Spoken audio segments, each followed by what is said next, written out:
we are going to be discussing bees, which are kind of, you know, in the limelight right now because of environmental concerns, but also we want a way that we can help out, and the easiest way for us to do that really is just to put up an environment where they can live in and breed. Today we're going to be talking about mason bees. Has anybody heard of a mason bee before? No. Alright, so when we think about bees and beehives, we usually think of which bees? What do they look like? Honeybees. So honeybees or bumblebees, these guys, right? And this book is amazing, by the way. If you want to learn more about bees, I can show you guys at the end too. It's an awesome book, and you can also turn this book into a beehive when you're finished with it. So honeybees or bumblebees are what we normally think of when we think about beehives or protecting the bees, right? But mason bees are actually pretty amazing because one mason bee can pollinate 100 more flowers or plants within a day than one bumblebee can. So the mason bees are solitary bees. So your beehive, it'll be one female bee that is going to lay all her larvae inside of the beehive. They lay the females back closest to the wall, and then they get mud and they put little walls between each larva, and then the males will be in the front. So let me tell you guys a little bit about why are bees important? Why is it all of a sudden we're all really concerned about bees? Does anybody know? That's because of these are endangered from global warming, parasites, and also pesticides that kill them that we spray on plants with other bugs. Yeah, you're exactly right. But why are bees important? So why are we concerned about them being endangered? That's because they pollinate a third of the world's crops. That third to leave the other 2/3, and will be left with those food. Good job. You had an answer back there? I was pretty much going to say what you Okay. Yeah, most definitely. So they say that with every third fruit that you bite into, it has been pollinated by a bee. So you're completely right. 1/3 of the world's crops are pollinated by bees. So if bees become extinct, and therefore we're going to lose our food source. And I know that some of you probably don't like to eat vegetables, but they are a really important part of our diet. So I'm going to talk to you guys a little bit more about what mason bees do. 150 different species of mason bees in the United States.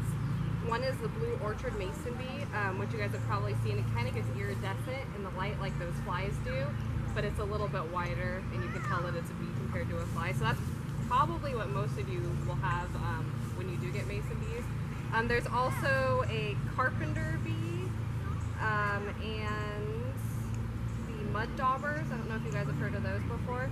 There's a possibility that they also might end up in your hive, which is completely fine. We don't discriminate against our bees, right? So it could be any of these guys here that show up.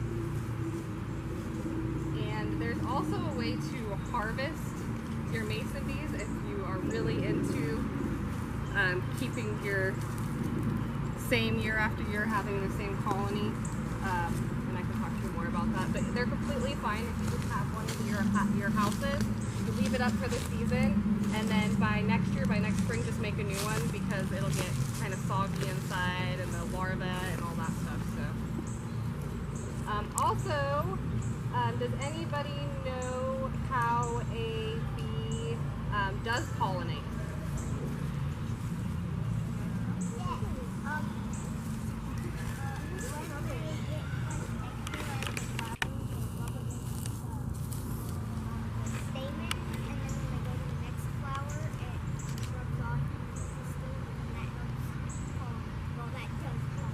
That is a perfect answer. Good job. Good job. All right, and also some flowers, they have like a little positive charge, and bees are covered in tiny little hairs like most insects are.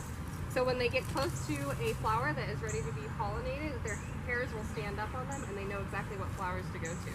They also have almost like a photographic memory. They can remember shapes and things like that. So when you see different honeybee hives where they have tons and tons of them and they draw shapes on the front of them, it's because bees actually remember the shapes of where their colony is. There's a different experiment that you can do that I found in this book. It has tons of amazing experiments in here. You make your own nectar and you put it in a plate, and then you put 2 that are just water, and then you draw a shape next to each one, and then it knows which one is the nectar, so then if you move the shape to the next one, they'll all start trying to go to the water just because they memorize the shape. Also, does anybody know why bees buzz? Why do they buzz? Because their wings are flapping a lot, like Okay, that might be possibly how they buzz, but anybody know why specifically they do buzz? Yeah, so it is a form of communication, but also when they're buzzing, there's certain plants that only open up for pollination as a bee buzzes. So that vibration makes the plant or the flower open up so they can actually pollinate that flower.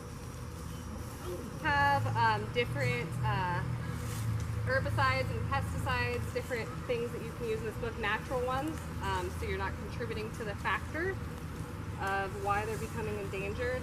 I'll talk about more about the seasons and what to look for when you put your bee house up.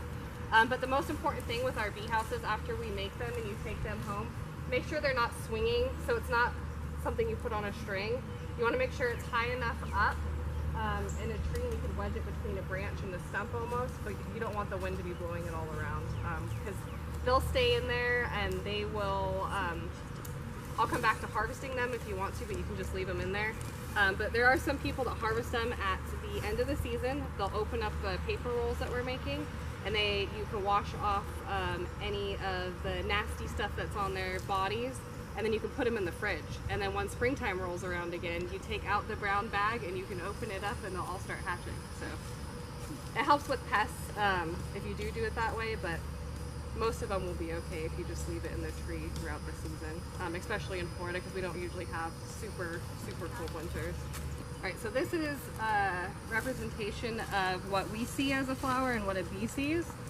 And so the color completely changes and they can see exactly where the pollen is on flowers. This is what we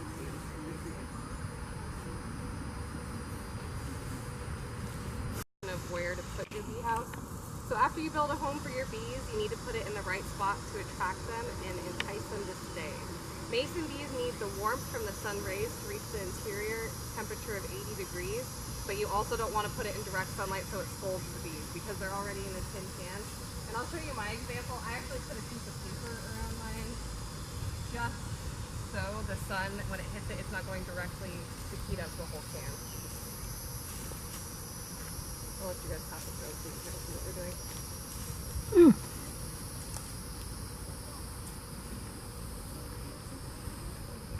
Also out of the rain and the wind that we discussed. Alright, so here is mason bees throughout the season, so we're still in spring. We actually have until the end of May to place our houses, but after that, that's pretty much the cutoff. So you guys should be able to still get some bees before the season starts changing. So spring, the days are getting longer, leaves are peeping out, the flower buds are starting to appear.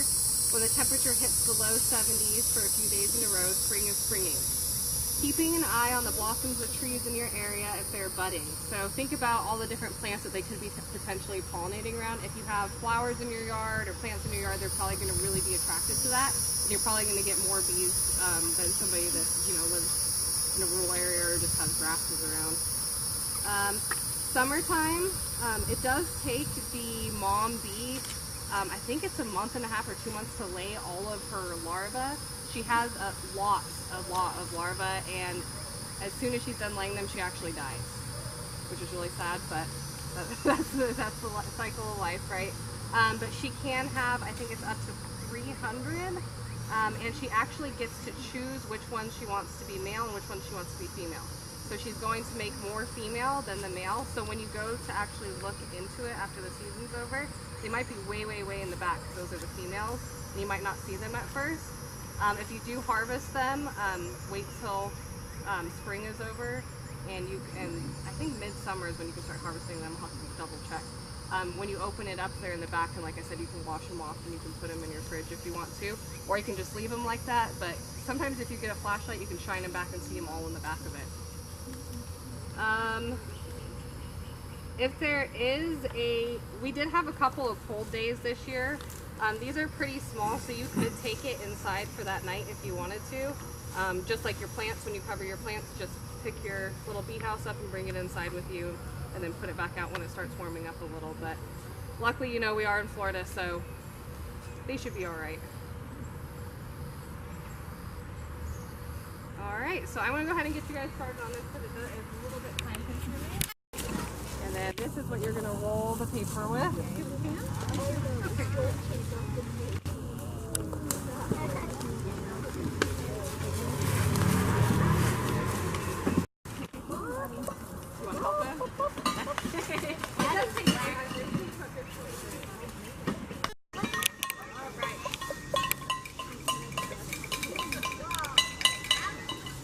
Depending on what size can you got, like on mine kind of sticks out in certain spots. So what I did is I pretty much just ripped it into 4. And then you just roll your pencil in it. And you want to make sure you make enough of them and just tape it once in the middle, but you want to make sure you make enough of them so they don't fall out, because you need to completely jam it shut, but not jam it shut so much that the tubes get smushed, but enough where if you kind of move it around, they're not going to fall out.